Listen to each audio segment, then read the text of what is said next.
ஷபீர், இந்த 3 செக்மெண்ட் எப்படி பார்க்குறீங்க? இது வந்து மகாராஷ்டிராக்கு, அதாவது இஸ்லாமியர்கள் வாக்குகள், பிற்படுத்தப்பட்ட மக்கள் வாக்குகள், அதேபோல் பட்டியலின மக்கள், இவர்களுடைய தொகுதிகளில் கூட பாரதிய ஜனதா கட்சி தான் முன்னிலை இருக்கிறது, கூட்டணி முன்னிலை இருக்கிறது அப்படிங்கிறது எப்படி பார்க்குறீங்க? அதாவது மகா யுக்தியுடைய ஸ்ட்ராட்டஜியே இந்த தேர்தலில் என்னவாக இருந்திருக்கு அப்படின்னா, கடந்த முறை காங்கிரஸுக்கும் என்சிபிக்கும் சிவசேனா, அதாவது உத்தவ் தாக்கரேக்கு எந்த விஷயங்கள்லாம் வந்து பயனளித்ததோ அதையெல்லாம் தகர்க்க வேண்டும் அப்படின்ற ஒரு இடத்துல இருந்து அவங்க அப்ரோச் பண்ணியிருக்காங்க. அதனாலதான் ஒரு கான்சென்ட்ரேட்டட் எஃபர்ட் அப்படின்றது இந்த விஷயங்கள், ஓபிசி வாக்குகளோ, ஓபிசி, முஸ்லிம், தலித்ஸ் இவங்களுடைய கன்சாலிடேஷன் ஆயிடக்கூடாது அப்படின்றதுல அவங்க ஒர்க் பண்ணியிருக்காங்க. அதற்கான ரிசல்ட்ஸ் அவங்களுக்கு கிடைச்சிருக்கு. பட் என்ன ஒரே ஒரு விஷயம்னா, இந்த தேர்தலை பொறுத்த வரைக்கும் இது ஹரியானாவோட, ஜம்மு காஷ்மீர், மகாராஷ்டிரா, ஜார்க்கண்ட் வந்திருந்தா இதே ரிசல்ட்ஸ் வந்திருக்குமா அப்படின்றது ஒரு கேள்வி. ஏன்னா பிஜேபிக்கு தனியாக மகாராஷ்டிராவை கான்சென்ட்ரேட் பண்ணுவதற்கான ஒரு வாய்ப்பை எலெக்ஷன் கமிஷன் ஏற்படுத்தி கொடுத்திருக்கிறதா அப்படின்றது ஒரு கேள்வி. ஏன்னா உங்களுக்கு 80 தொகுதிகள் இருக்கக்கூடிய ஒரு மாநிலத்துக்கு 2 கட்ட தேர்தல். ஆனால் மகாராஷ்டிராவுக்கு பாத்தீங்கன்னா உங்களுக்கு ஒரு ஸ்பெஷல் கன்சிடரேஷன் வந்து பாஜகவுக்காக ஏற்படுத்தி கொடுக்கப்பட்டிருக்கிறதா அப்படின்னு பாக்குறேன். அது ரொம்ப முக்கியமான ஒரு புள்ளி, அதையும் விவாதிக்கணும் ஷபீர். ஏன்னா ரொம்ப குரூஷியலான ஒரு மொமெண்ட். அஃப்கோர்ஸ் இப்போ வந்து ஒரு கிளியர் மேண்டேட் இருக்கிறதுனால அது சிக்கல் இல்லை. இன்னும் 72 மணி நேரத்துக்குள்ளாக அங்கே ஆட்சி அமைத்தே ஆக வேண்டும்ங்கிறது கான்ஸ்டிடியூஷனல் மேண்டேட். கடைசி நேரத்தில், ஏன்னா தேர்தலுக்கான நாள் அப்படிங்கிறது குறைவாக இருந்துச்சு, இன்னும் 3 நாட்களுக்குள்ளாக அங்கே ஒரு சட்டமன்றம் அமைந்தாகணும், ஆட்சி அமைந்தாகணும்.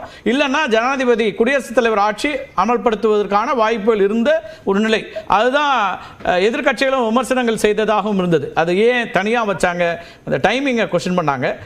தேர்தல் ஆணையத்தின் மீதான கேள்வியாக அது இருந்தது. எஸ் ஷபீர். இன்னொரு விஷயம் அதுல என்னன்னா, உங்களுக்கு ஆர்எஸ்எஸ் உடைய ஒர்க் 2024 தேர்தலில் ஆர்எஸ்எஸ் வேலையை செய்யல. ஏன்னா அவங்களுக்கு கடுமையான அதிருப்தி, பாஜக மீதான அதிருப்தி. அது மட்டும் இல்லாம பாஜகவுடைய தேசிய தலைவராக இருக்கக்கூடிய ஜேபி நட்டாவுடைய ஸ்டேட்மெண்ட், நாங்கள் தன்னிச்சையாகவே எலெக்ஷன்களை சந்திக்கக்கூடிய ஒரு இடத்துல இருக்கிறோம், அந்த அளவுக்கு நாங்க வளர்ந்துட்டோம் அப்படின்னு அது ஆர்எஸ்எஸ் ஹர்ட் பண்ணுச்சு. அதனால ஆர்எஸ்எஸ் களம் இறங்கல. இன்னொரு விஷயம் பாத்தீங்கன்னா, இந்த தேர்தல்ல அந்த ஓட் ஜிஹாத் அப்படின்ற ஒரு கேம்பெயினை வந்து அது ஒரு சைலண்ட் கேம்பெயினா இவங்க நடத்துறாங்க. அது ஒரு போலரைசிங் கேம்பெயின் ஒரு பக்கம் நடந்து கொண்டே இருந்துச்சு. அதெல்லாம் வந்து ஒரு பாஜகவுக்கு சாதகமாக இருக்கிறது. என்னன்னா, ஒரு லார்ஜர் நரேட்டிவ் பாஜகவால் கிரியேட் பண்ண முடிகிறது அப்படின்னா அந்த தேர்தல்ல பாஜகவுக்கு என்ன தேவையோ அது கிடைக்கிறது. பட் அதே சமயத்துல உங்களுக்கு டொமெஸ்டிக் நரேட்டிவ், அதாவது மாநிலம் தொடர்பான இஷ்யூஸ்ல இந்த தேர்தல் என்பது சந்திக்கப்படுகிறது அப்படின்னும் போது பாஜகவுக்கு ஒரு பின்னடைவு அப்படின்றது ஏற்படுகிறது. இது வரலாற்று ரீதியா நம்ம பார்த்திருக்கோம். ஏன்னா 2024 தேர்தலில் அவங்களால நேஷனல் லெவல்ல ஒரு நரேட்டிவ் கிரியேட் பண்ண முடியல. இப்ப உத்தவ் தாக்கரே, நீங்க வந்து ரிலீஜியஸா இருக்கக்கூடிய விஷயங்கள் சொல்றீங்க.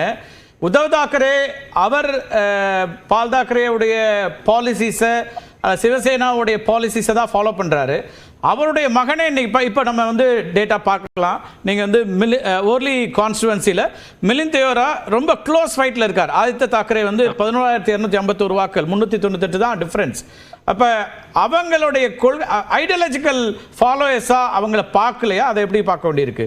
நீங்கள் இன்னைக்கு நான் அடுத்த ஒரு டேட்டாவும் உங்களுக்கு ப்ரெசென்ட் பண்ண போகிறேன், அரவிந்த் ஜி பேசலாம். இதுல அவங்களுக்கு சிவசேனாவை பொறுத்த வரைக்கும் ஒரே ஒரு மேஜர் டிஸ்அட்வான்டேஜ் என்னன்னா, அவங்களுடைய சிம்பல். உங்களுக்கு மராத்வாடா ரீஜன்ல சிவசேனாவுடைய சிம்பல் அப்படின்றது வந்து அது பாலாசாஹேப் தாக்கரே, உத்தவ் தாக்கரேவோட தான் வந்து அவங்க பொருத்தி பாக்குறாங்க. ஏன்னா கடந்த தேர்தலையும் அது அப்படிதான் நடந்துச்சு, இந்த தேர்தலையும் அப்படிதான் இருக்கு.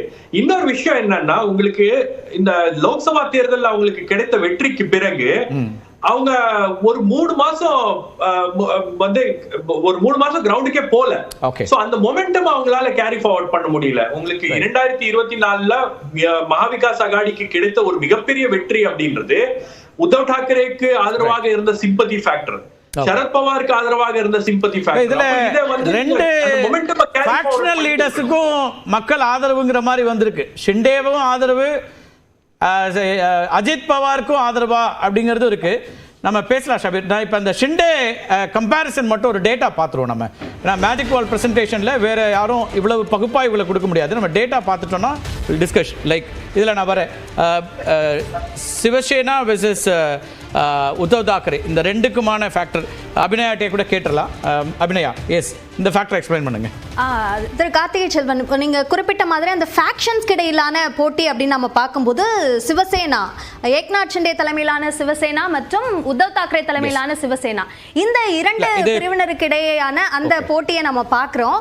இந்த ரீஜன் செலக்டா இருக்கிறதுனால நம்பர்ஸ் மாறி வருது. ரீஜனும் பார்க்கலாம், மொத்த எண்ணிக்கை கொடுங்க, அப்புறம் ரீஜன் வைஸ் போய்டும். இந்த ரெண்டு பேரும் நேரடியாக போட்டியிட்ட தொகுதிகளோட எண்ணிக்கை 51ஓட முன்னிலை நிலவரங்கள் வந்திருக்கு. அதுல என்டிஏ கூட்டணி சிவசேனா ஷிண்டே தலைமை, சிவசேனா உத்தவ் தாக்கரே தலைமை, ரெண்டுமே. எஸ், ஆமா, அவர்களுக்கு இடையிலான நேரடியான போட்டி நிலவக்கூடிய ஒரு தொகுதிகள் அப்படின்னு பார்த்தோம்னா அது 51 தொகுதிகள்.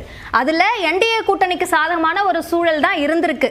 30 தொகுதிகள்ல முன்னிலை வைக்கிறாங்க. அதுதான் ஏக்நாத் ஷிண்டே தலைமையிலான அந்த சிவசேனாவோட முன்னிலை நிலவரமாக நம்ம இந்த எண்ணிக்கையை பார்க்கணும். அதே மாதிரி இந்தியா கூட்டணியோட இந்த 21 முன்னிலை அப்படின்றது வந்து உத்தவ் தாக்கரே தலைமையிலான சிவசேனாவோட முன்னிலை நிலவரமா நம்ம பார்க்க வேண்டியிருக்கு. அப்படியே பவார் பார்ட்டியை பாத்துருங்க, நான் வேற ஒரு டீடைல் பேசுறதுக்கு வசதியா. ஆமா, சோ நம்ம அடுத்து நம்ம பார்க்கிறது வந்து பவார் என்சிபி, சரத் பவார் தலைமையிலான என்சிபி, அதே மாதிரி அஜித் பவார் தலைமையிலான என்சிபி. அஜித் பவார் தலைமையிலான என்சிபிக்கு சாதகமான ஒரு சூழல் தான் இருக்கு. 24 தொகுதிகள்ல அவங்க முன்னிலை வைத்திருக்காங்க. சரத் பவார் தலைமையிலான தேசியவாத காங்கிரஸ் 10 தொகுதிகள்ல முன்னிலை வைத்திருக்காங்க. மற்றவர்களுக்கு 3 தொகுதிகள் எண்ணிக்கையில் இன்னும் வர வேண்டியிருக்கு. Yes, okay. ஆனா இப்போதே இருக்கக்கூடிய டேட்டாலே நம்ம பார்க்கிறோம்.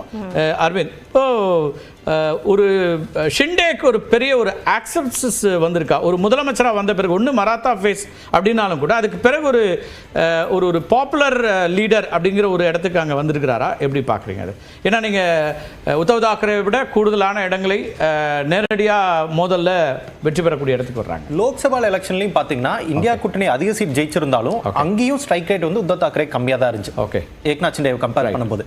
பட் இந்த அசம்பிளி எலெக்ஷன்ல தான் தான் ஒரிஜினல் சிவசேனாங்கிறத ஏக்நாத் ஷிண்டே நிரூபிச்சிட்டார். பாலா சாஹேப் தாக்கரேவோட சிம்பிள் ஒரு ரீசன் ஷபீர் சொல்றாரு, அது மட்டும் பார்க்கணுமா? ஏன்னா அவரோட ஸ்ட்ரென்த் நிறைய இருக்கு. ஷிண்டேக்கான ஸ்ட்ரென்த் நம்ம வந்து அப்படி குறைச்சி மதிப்பிட முடியாது. ஸ்கீம் கொண்டு வந்தது ஒரு பெரிய அந்த 1500 ரூபாய் ஸ்கீம் இருக்கு. எனக்கு தமிழ்நாடு மாதிரி சிம்பிள் ஓரியன்டட் ஒரு பொலிட்டிக்கல் பார்ட்டியாக நான் வந்து பார்க்க முடியாது. ஏன்னாங்க அங்க அந்த ஃபேமிலி தான், ரைட், தாக்கரே ஃபேமிலி தான் சிவசேனாங்கிறதா எத்தனை நாள் இருந்துச்சு, சின்னத்தை தாண்டி இருந்தாங்க.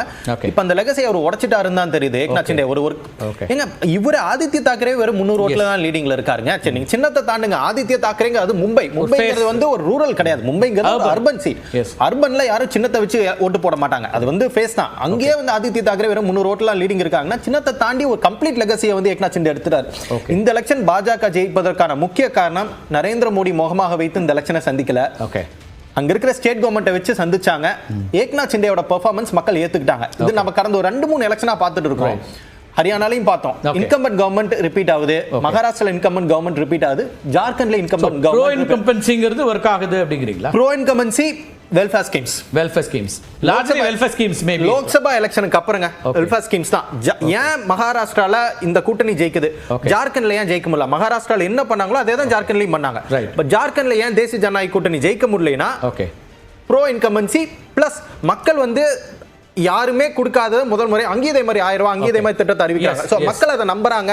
இந்த கவர்மெண்ட்டுக்கு நம்ம ஓட்டு போட்டு இந்த கவர்மெண்ட்டே கொண்டு வர வைக்கலாம். ஏன்னா ப்ரூவன் கிரெடிபிலிட்டி இந்த கவர்மெண்ட்டுக்கு இருக்குங்கிறங்காட்டி தான் இன்கம்பன்ட் கவர்மெண்ட்டே ரிப்பீட் ஆகுறது நம்ம பார்த்துட்டு வரோம். But a big message to Congress, மகாராஷ்டிராங்கிறது காங்கிரஸோட கூடாரம் காலி ஆயிட்டு வருதுங்கிறது ஒரு பெரிய மெசேஜ். நாண்டட்ல ஒரு அவங்களுக்கு ஹரியானால இருந்து எதுவும் லெசன்ஸ் எடுத்துக்கல அப்படின்னு ஏதாவது பார்க்க வேண்டியிருக்கா? ஹரியானால தோத்தது நிறைய இண்டிபெண்டன்ட் கேண்டிடேட்டா கண்டெஸ்ட் பண்ணாங்க. லாஸ்ட் மினிட்ல அவங்களுக்கு ஒரு தொகுதியில் ஆளே இல்லை, இண்டிபெண்டன்ட் ஆதரிக்க வேண்டிய இடத்துக்கு போனாங்க காங்கிரஸ். மகாராஷ்டிரால லோக்சபா எலெக்ஷன்ல காங்கிரஸ் இந்த 99-100 சீட் ஜெயிச்சதற்கான காரணங்க கான்ஸ்டிடியூஷன்ங்கிற ஒரு பெரிய இது.